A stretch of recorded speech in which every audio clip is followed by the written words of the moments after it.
Prime debate में आपका स्वागत है। रेप एक ऐसा लफ्ज जिसे सुनते ही मन में एक अजब सी सिरहन उठती है। महज नाम सुनकर जब हमारे साथ ऐसा होता है तो सोचिए भला उस पर क्या बीतती होगी जो उस दौर से गुजरा है। ऐसे अपराधों को अगर हैवानियत कहा जाए तो शायद गलत नहीं होगा। तो फिर क्या इसके लिए सजा भी कड़ी से कड़ी होनी चाहिए? फिर सवाल ये भी उठता है कि क्या हमारा कानून इस मामले में अब भी कमजोर है? जानेंगे आज के प्राइम डिबेट में।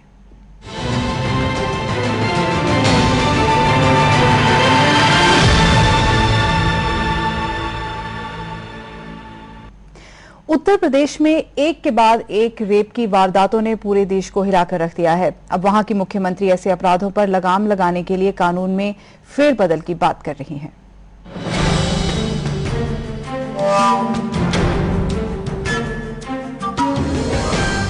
अड़तालीस घंटे और 8 रेप, ये उत्तर प्रदेश में महिलाओं की हालत का आलम है। किसी को रेप के बाद सूली पर लटका दिया गया तो किसी का गला रेत दिया गया। कुछ ने एक मासूम बच्ची को निशाना बनाकर उसकी आंखें निकाल ली। हैवानियत का ये मंजर शायद ही कहीं देखने को मिले। सवाल उठता है कि क्या ऐसे गुनहगारों को कानून की कोई परवाह नहीं, या फिर हमारे कानून ही ऐसे हैं कि उनसे कोई नहीं डरता। उत्तर प्रदेश में हुई इन घिनौनी वारदातों के बाद मुख्यमंत्री मायावती कानून बदलने की बात कर रही हैं। मायावती का इरादा अच्छा लगता है, लेकिन क्या इससे ऐसी वारदातों पर नकेल कसी जा सकती है? आंकड़े बताते हैं कि हमारे देश में हर घंटे 18 औरतें रेप का शिकार होती हैं, लेकिन हकीकत ये है कि असल आंकड़े इससे कहीं ज्यादा हैं। ऐसी भी कई औरतें या लड़कियां हैं जो समाज के डर से इन वारदातों को सामने नहीं लाती, और जो थोड़ी हिम्मत करके मामला दर्ज करवाती हैं, उनसे ऐसी पूछताछ की जाती है जिसका जवाब देना कोई भी औरत पसंद नहीं करेगी। उधर समाज उससे हमदर्दी की बजाय सिर्फ शक की नजरों से देखता है। ऐसा लगता है कि मानो उसने रेप किए जाने की गुहार लगाई हो। वहीं हमारे राजनेता भी कम नहीं हैं। उन्हें इस बात से फर्क नहीं पड़ता कि औरत की जिंदगी बर्बाद हुई है या नहीं। उनका ध्यान सिर्फ इस पर होता है कि इससे उनकी राजनीतिक जिंदगी आबाद हो जाएगी। रेप के दौर से गुजरी एक औरत के लिए समाज और कानून का सामना करना आसान नहीं है, और यही कमजोरी गुनहगारों के इरादों को और मजबूत बनाती है। रेप के मामलों के लिए कानून तो है, लेकिन वो तभी कारगर होंगे जब लोगों के मन में डर पैदा होगा, और डर पैदा करने के लिए कुछ कड़े कदम उठाने ही होंगे।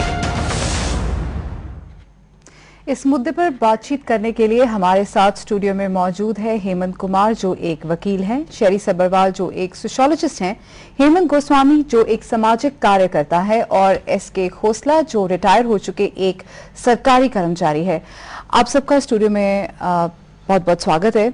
सबसे पहले हम रेप के साथ जुड़े लॉ, उसके इम्प्लीमेंटेशन और फेलियर के बारे में बात करेंगे। मिस्टर गोस्वामी, मैं आपसे शुरू करना चाहूंगी। क्या आपको लगता है कि जो कानून है वो कड़े हैं किसी हद तक? जी, मेरे हिसाब से तो कानून में कोई कमी नहीं है। कानून में सफिशिएंट डेटेंट पनिशमेंट है, और पनिशमेंट को बढ़ाना मेरे को नहीं लगता कोई तरीका होगा जिससे कि रेप में फर्दर डेटेंस पैदा होगी रेप के क्राइम में। तो मेरे हिसाब से कानून तो सफिशिएंटली कड़े हैं। जो प्रॉब्लम है वो कानून के साथ नहीं है या सजा के प्रावधान के साथ नहीं है। जो प्रॉब्लम है वो प्रॉब्लम है इसके नॉन अकाउंटेबिलिटी की। जो पुलिस ऑफिसर्स जब कोई विक्टिम जाता है तो उसकी जो कंप्लेन है उसको रजिस्टर नहीं करते, एफआईआर रजिस्टर नहीं करते, और उसमें इतनी सारी अड़चनें डाली जाती है कि एक आम व्यक्ति के साथ, जिसके साथ कोई ऐसी घटना या ऐसा हादसा हुआ हो, एक कंप्लेन लिखवाने भी मुश्किल हो जाती है। तो सबसे बड़ी प्रॉब्लम वहां पर है। यूपी की जो आप प्रॉब्लम बोल रहे हैं, खाली यूपी तक सीमित नहीं है। अगर आप दिल्ली की फिगर देखेंगे तो वो यूपी जितनी होंगी और इससे भी ज्यादा है। और इसी तरह बाकी स्टेट्स में भी कोई हाल कोई बेहतर नहीं है। हम अपने ही नेबर स्टेट की बात करें, हरियाणा की, तो पिछले साल 610 केस हैं जो रिपोर्ट किए गए। बिल्कुल। सो जो रिपोर्टेड केस और अनरिपोर्टेड केसेस वाली जो मुद्दा है, ये एक अलग मुद्दा है। पर अगर आप इसमें आएंगे तो देखेंगे कि जो स्टेट्स आज की डेट में क्लेम कर रहे हैं कि वहां पर उनके रेप के केसेस इंसिडेंट्स कम हैं, वहां पर पुलिस उतनी ही निकम्मी है और वो केस रजिस्टर नहीं करती। पंजाब के कुछ जिले मुझे पता है जहां पर कई सालों से रेप का कोई केस ही नहीं दर्ज हुआ। इसी तरह देश के बाकी भी कई हिस्से हैं जहां पर रेप का केस ही दर्ज नहीं हुआ। तो यहाँ जो सजा कड़ी करने वाला जो जगह है, वो जगह वो है जहां पर पुलिस या अफसर जिनकी रिस्पॉन्सिबिलिटी है केस को रजिस्टर करना, वो केस को रजिस्टर करने से मना कर देते हैं। ये बताइए कि जो केस ऑलरेडी रिपोर्ट होते हैं उनका क्या हश्र होता है? जो केस रिपोर्ट हुआ वो केस तो कोर्ट में चले गया और ये नॉन बेलेबल ऑफेंस है, कॉग्निजेबल ऑफेंस है, तो एकदम उस व्यक्ति को अरेस्ट किया जाता है। अरेस्ट करने के बाद उसको कोर्ट में लेके जाया जाता है।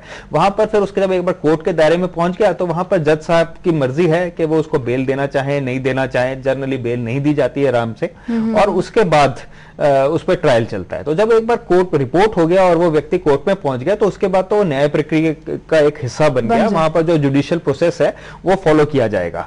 सबसे बड़ी समस्या जो जिससे दिल खुल जाता है एक इस तरह के क्राइम करने वाले लोगों का, वो ये है कि उनको ये विश्वास होता है कि वो बच जाएंगे और वो उनका ये केस रिपोर्ट नहीं होगा, रिपोर्ट होगा तो वो मैनेज कर लेंगे। ये जो खुला दिल over a period of time बन जाता है, उसकी वजह से ये क्राइम होता है, ना कि कम पनिशमेंट होने की वजह से। 10 साल 7 साल काफी पनिशमेंट होती है, और कोई व्यक्ति ये सोचे कि रेप करने का उसको 10 साल की पनिशमेंट होगी तो कोई बात नहीं, वो झेल लेगा। मुझे नहीं लगता कोई ऐसा कोई समझदार व्यक्ति होगा जो इस बात से को एग्री कर जाएगा कि 10 साल की पनिशमेंट जो है कम पनिशमेंट है और इसको बढ़ा के उम्र कैद कर दें या फांसी की सजा दे दें। अगर फांसी की सजा भी कर देंगे तो मेरे हिसाब से उसकी वजह से रेप के केसेस में कोई कमी नहीं आने वाली। चलिए वो हम आगे जाके डिस्कस करेंगे। शेरी, आपसे जानना चाहूंगी, सबसे पहला सवाल तो यही रहेगा कि आपको लगता है कि कानून कड़े हैं और उनकी इम्प्लीमेंटेशन में आपको क्या लगता है कि क्या प्रॉब्लम आती है, कहाँ पे फेलियर्स हैं? मुझे तो प्रॉब्लम कानून की लगती ही नहीं है, क्योंकि रेप बलात्कार कहते हैं किसी it's social issue, it's not a legal issue. वो तो हो गया, उसके बाद अब गए FIR लिखाने, होता क्यों है? अब basically it's a form of violence against women.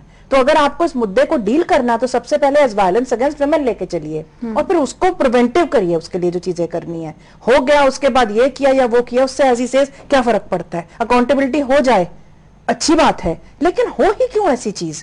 और उसके लिए हमें चेंजेस करने पड़ेंगे और वो समाज में चेंज चाहिए। अनफॉर्चुनेटली नहीं होते, कुछ भी नहीं हो रहा। तो जो क्या ये कानून विक्टिम की इज्जत का भी ध्यान रखते हैं आपके हिसाब से? जो कानून इस वक्त बने हुए हैं, इज्जत वो तो इमोशनल है, पट्टी बंधी हुई आंख पे। आई मीन अगर मैं उसमें थोड़ा सा बात करूं ड्रामाई अंदाज में, लेकिन वो तो पट्टी बंधी हुई है।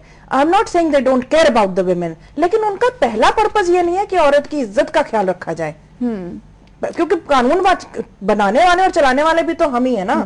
मेरी ही नजरों में जब औरत की इज्जत नहीं है तो चाहे मैं कचहरी में बैठी हूँ चाहे मैं क्लास में बैठी हूँ, बात तो वहीं पे आ जाती है। हेमंत, आप एक वकील हैं, आप क्या राय रखेंगे इस पर अपनी? नहीं, जहां तक मैं बात है कि औरत की इज्जत का ख्याल नहीं रखा जाता, तो मैं ऐसे मैडम से ब्रॉडली एग्री नहीं करूंगा, क्योंकि ऑलरेडी जो रेप केसेस है वो इन कैमरा प्रोसीडिंग्स होती हैं, वो जनरल पब्लिक के लिए ओपन नहीं होती हैं। फिर न्यूज़पेपर में ओपनली रिपोर्ट नहीं की जा सकती। The name is open, you can say kept in secret, and the only the judgement, final judgement of the court is reported.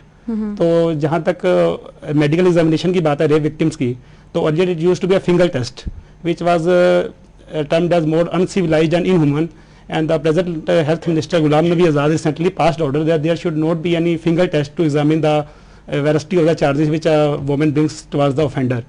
So I think slowly we are moving towards reforming the rape law, but the laws need to be stringent. Needs to be stringent. Mr. Khosla, आपकी राय जानना चाहूंगी, क्या ऐसे मामलों में जो भी कानूनी कार्रवाई होती है क्या आप उससे संतुष्ट हैं? बिल्कुल नहीं। ऐसा क्यों? फर्स्ट ऑफ ऑल मैम, जैसे मैडम सब्रवाल ने बोला ना, होता क्यों है ये क्राइम? क्योंकि इस मैन डोमिनेटेड सोसाइटी में एक फीमेल को बहुत वीक सेक्स माना गया है, क्योंकि इसकी जितनी भी एक्सप्लॉयटेशन हो जाए, चाहे वो व्यूज है किसी टाइप की भी है, वो सबसे ज्यादा यहाँ होती है हिंदुस्तान में। ओके, क्यों होती है और कौन करता है? एक सिस्टम है हमारा जो कैपिटलिस्ट सिस्टम है, इसमें जो है ना bigwigs, they rule the country, they make the laws, they implement the laws, but unfortunately these laws are not being implemented in the strictest। तो ऐसा माना जाए कि सोसाइटी के कुछ लोगों के लिए डिफरेंट तरह के लॉज हैं या उनकी इम्प्लीमेंटेशन डिफरेंट तरह से होती है और सोसाइटी के दूसरे लोगों के लिए डिफरेंट तरह से होती है? नो मैम, सोसाइटी में आज हिंदुस्तान में कानून नाम की कोई चीज नहीं है, अनार्की है। हिंदुस्तान की जो गवर्नमेंट की है, चाहे किसी सोशल सेक्टर में ले लो, पॉलिटिकल में, इकोनॉमिक्स में, कहीं भी ले लो, आज तो मुल्क में अनार्की फैल रखी है और सबसे ज्यादा वुमेन इसका शिकार हो। जब आप सुबह उठ के अखबार पढ़ते हैं, डेली की कोई ना कोई एक आधी ऐसी खबर होती है, तब आप क्या सोचते हैं? सबसे पहला ख्याल आपके मन में क्या आता है? एक नहीं खबर होती, तमाम खबर ऐसी होती है। यहाँ रेप हो गया, यहाँ डेक्विट हो गई है, यहाँ करप्शन हो गई है, दीज आर द। आप सबसे पहले किसको ब्लेम करते हैं? किस सिस्टम को?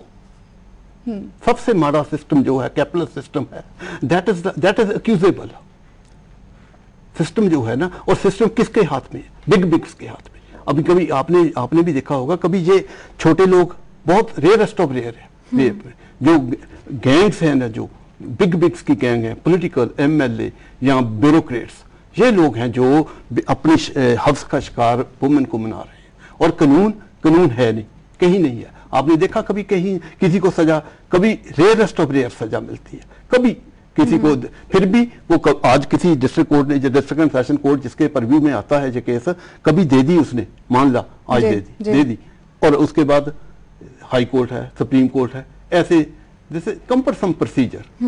मैं गोस्वामी जी आपसे पूछना चाहूंगी कि क्या ये सही है कि आरोपी का दोष साबित होने से पहले ही उसको आप आरोपी मान दें? मतलब क्या ये इंसाफ के खिलाफ नहीं है? ये इंडियन एविडेंस एक्ट में आई थिंक सेक्शन 114A था जो इंसर्ट किया गया था, जिसमें रेप विक्टिम के केस में स्पेसिफिकली कहा गया था, रेप एक्यूज के केस में कहा गया था, प्रिजम्पशन जो है वो ये होगी अगर एलेज किया जा रहा है कि रेप हुआ है, कि रेप हुआ है, तो वो कंसेंट था या नहीं था इस बारे में सवाल नहीं उठाया जाएगा। तो उसके लिए स्पेसिफिक अमेंडमेंट हुई थी। इसके बाद सुप्रीम कोर्ट में भी कई केसेस गए जिसमें ये डिसाइड किया, और लॉ कमीशन ने आई थिंक 172nd रिपोर्ट थी, उसमें भी लॉ कमीशन ने बोला और ये चीजें कंसिडर की कि क्या ऐसा होना चाहिए कि नहीं होना चाहिए। और लॉ कमीशन का ये था कि 114A जो इंसर्ट किया गया इंडियन एविडेंस में, दैट इज सफिशिएंट।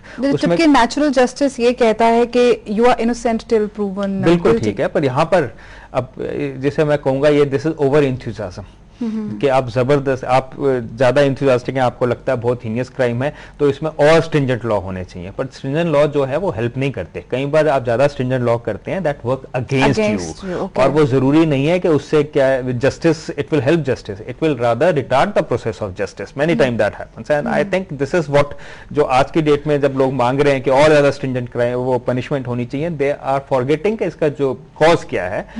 और जिस समय विक्टिम एक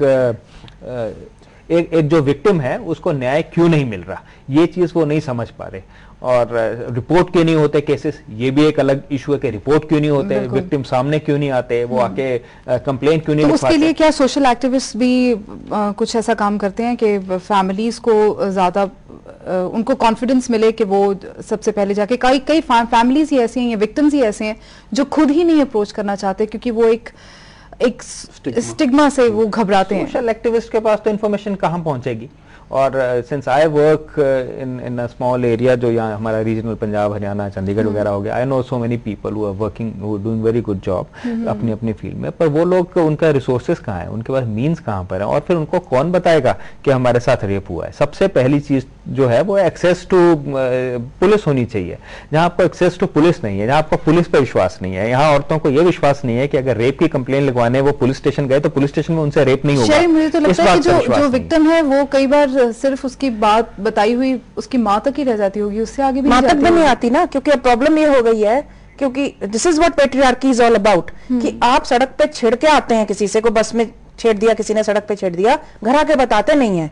दो प्रॉब्लम्स हैं, या कहा जाएगा कि तुम्हारे लड़के आते हैं, हम फिर इज्जत का हो गया तो जिसे हम पंजाबी में स्यापा पड़ जाएगा, मतलब घर में लिटरली। और दूसरा है कि उसको कहेंगे भैया तूने कुछ किया तो जरूर होगा। अभी वो स्लट वॉक का जो आप देख रहे हैं हो रहा है कि एक कनाडा जैसे मुल्क में एक पुलिसमैन कह रहा है कि भाई लुक ड्रेस लाइक स्लट्स, तो फिर छेड़ेंगे ही ना लोग, फिर तो रेप होगा ही। तो रेप को एक्सेप्ट करते हैं हम, this is the major problem, क्योंकि all legal things apart, all